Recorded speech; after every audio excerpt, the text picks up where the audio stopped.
This is not a story of red carpets and private jets. This is a story of a different kind of power.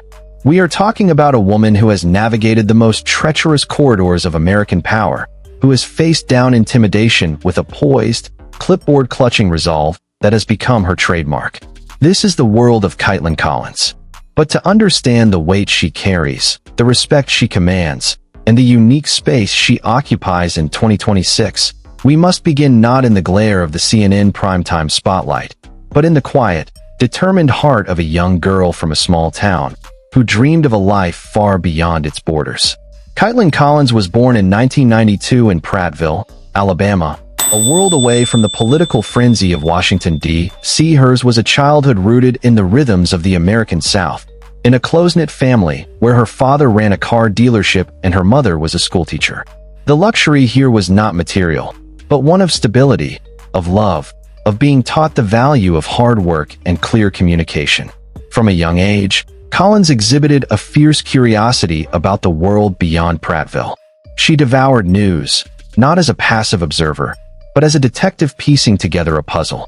She was the editor of her high school yearbook, hinting at an early fascination with narrative, with framing a story. Her childhood wasn't marked by overt struggle in the traditional sense, but by a different kind of tension, the tension between the comfort of the known and the magnetic pull of the vastly unknown.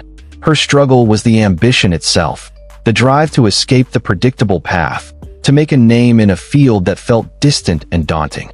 She attended the University of Alabama, choosing to study political science and journalism, a deliberate pairing that revealed her target from the start. While other students might have enjoyed the more carefree aspects of college life, Collins was in training. She worked for the campus television station and the Crimson White newspaper, treating each assignment not as homework, but as a sacred step toward her goal. Every interview with a local official, every story filed on a campus event, was a brick in the foundation of what was to come.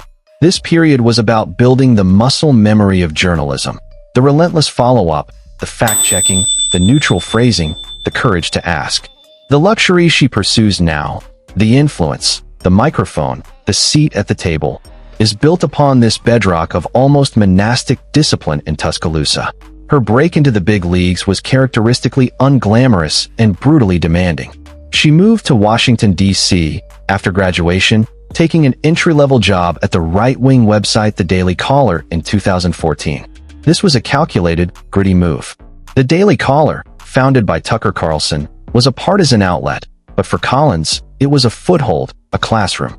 It was here, in the chaotic, competitive scramble of digital political reporting, that she cut her teeth.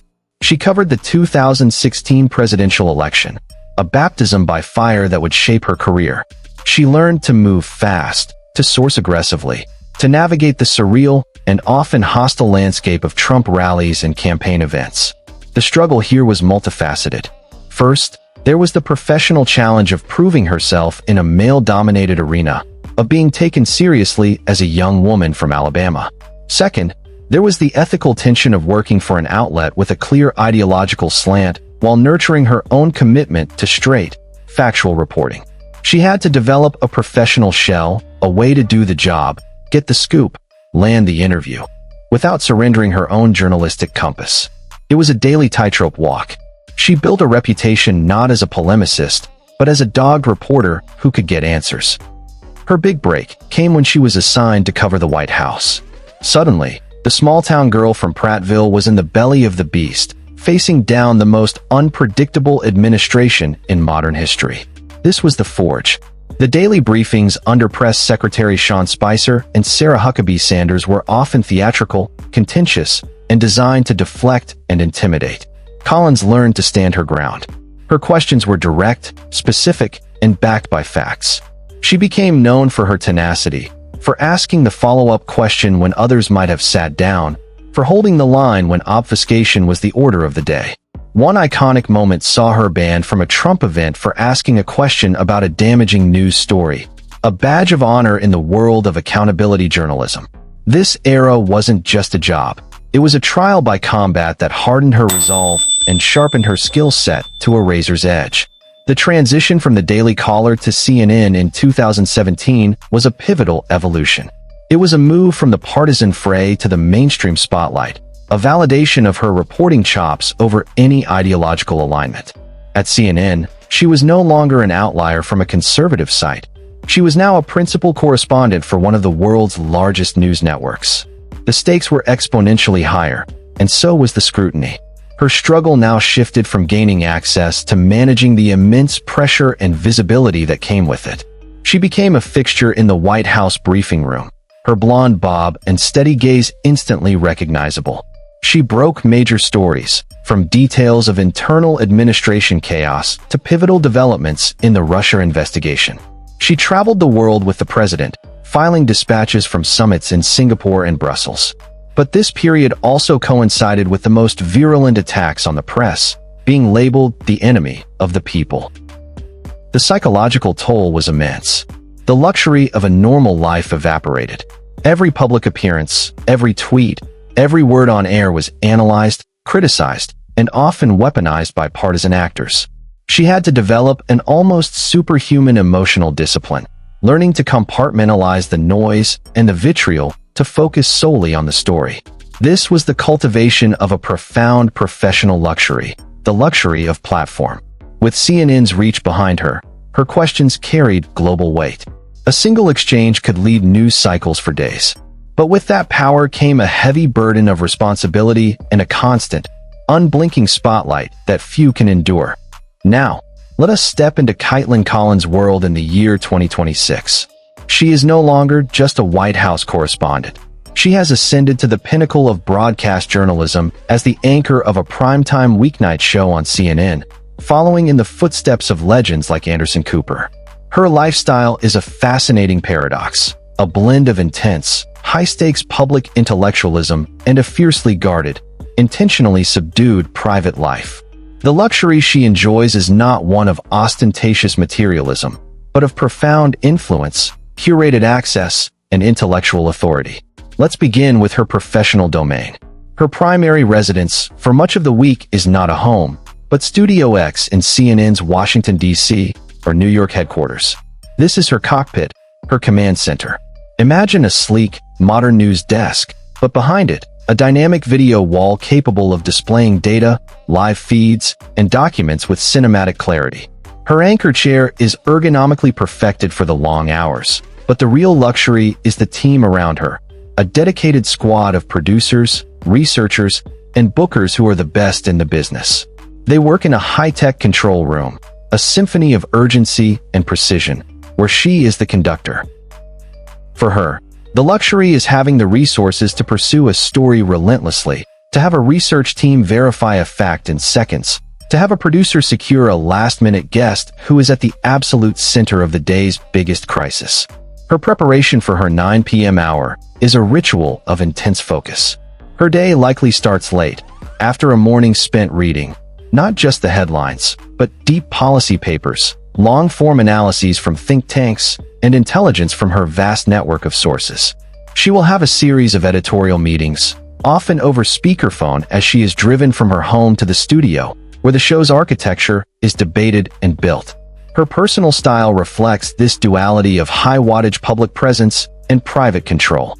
On air, she embodies a new kind of anchor aesthetic, powerful yet approachable, serious but not stern. She favors tailored blazers in bold, solid colors like emerald green, cobalt blue, or a sharp white, often worn over simple, elegant shell tops. The jewelry is minimal but meaningful, small diamond studs, a delicate necklace, perhaps a classic Cartier tank or a Rolex Datejust watch. Pieces that speak to timeless quality, not flash. Her makeup is polished but natural, designed to withstand the heat of the lights and the scrutiny of ultra-high-definition cameras. Off-air, the transformation is toward anonymity. She is a master of the disappearing act. You might find her in workout clothes, luxury athleisure like Lululemon or Athleta, leaving an Equinox gym, her face hidden behind large sunglasses and a baseball cap, or in simple, impeccably cut jeans, a soft cashmere sweater, and loafers, running errands. This ability to toggle between being one of the most recognizable faces in news and a private citizen is a carefully guarded luxury in itself. It's a necessary survival mechanism, a way to preserve a sense of self amid the maelstrom. Her home, likely a spacious, secure apartment in a doorman building in Washington's Colorama or New York's West Village, is a sanctuary designed for decompression and recharging. This is where the noise stops. The interior would be a study in calm, neutral minimalism, a stark contrast to the chaotic, information-saturated world she inhabits professionally. Think clean lines, a palette of creams, taupes, and soft grays. Floor-to-ceiling bookshelves are filled not with political memoirs, though those are surely present, but with novels, books on art history, and biographies of figures far removed from politics. The art on the walls is likely modern and abstract, nothing figurative or literal that could remind her of the day's battles. The luxury here is in the silence and the space. A high-end sound system plays everything from classical music to Alabama country, a nod to her roots. The kitchen, while sleek, might show signs of real use. Cooking is a therapeutic escape, a tangible process with a clear beginning and end, unlike the messy, unresolved narratives of the news cycle. A balcony with lush greenery offers a private outdoor retreat, a place to have coffee in the morning or a glass of wine at night, completely removed from the gaze of the public. Mobility for Collins is defined by efficiency and security. She is not a private jet traveler in the celebrity sense. Her travel is almost exclusively work-related and urgent. When she flies to report on a summit, a conflict zone, or to anchor from a key location, she does so on commercial flights, but in first class, a necessity for a public figure needing privacy and space to work en route. The luxury is the ability to be anywhere in the world on a few hours' notice, with a production team and a satellite truck waiting. More commonly, her chariot is a late-model, black SUV with a driver, a mobile office, and a secure cocoon in the often chaotic streets of DC or New York.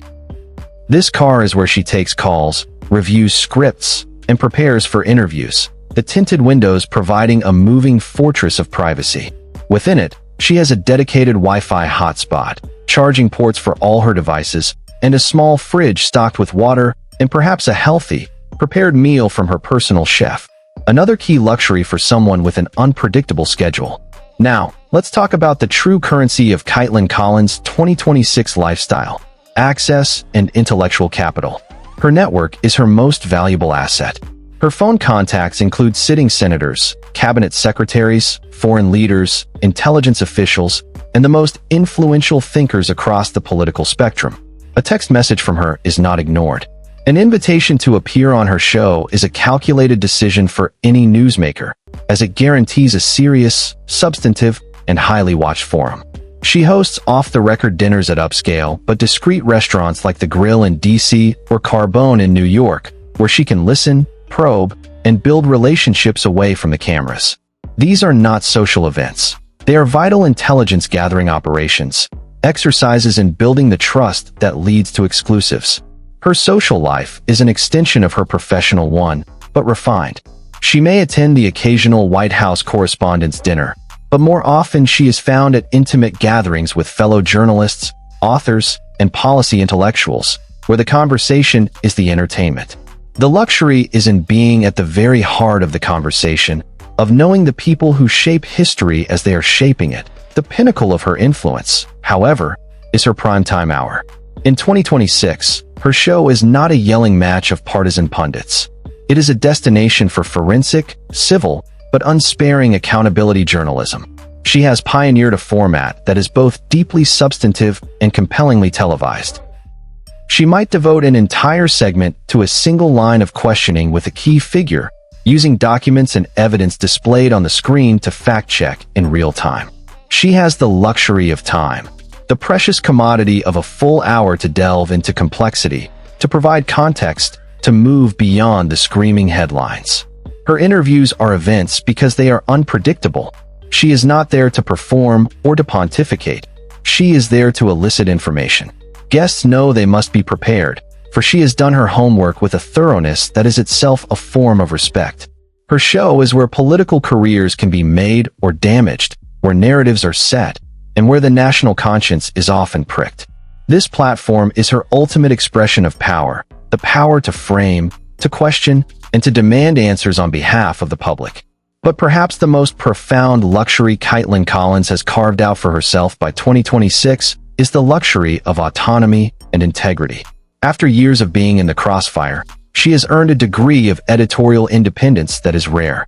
She has the trust of her network to pursue the stories she deems important.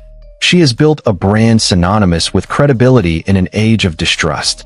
This allows her to take risks, to challenge conventional wisdom on both sides of the aisle, to be a true north in a spinning media landscape. The struggle to get here, the early mornings in Alabama, the grueling campaigns, the torrent of abuse from the highest offices, has purchased her this irreplaceable asset, a voice that cannot be dismissed, a seat that cannot be revoked, and the profound, hard-won peace that comes from knowing her work, every single day, is built on a foundation of unassailable fact. She is not living a life of decadent pleasure, but a life of immense purpose. Her luxury is the quiet confidence of the best-informed person in the room. It is the serenity of a professional who has faced the fire, remained unburned, and now holds the torch herself, illuminating the truth for millions. In a world drowning in noise, her clarity is the ultimate symbol of a different, more potent kind of wealth.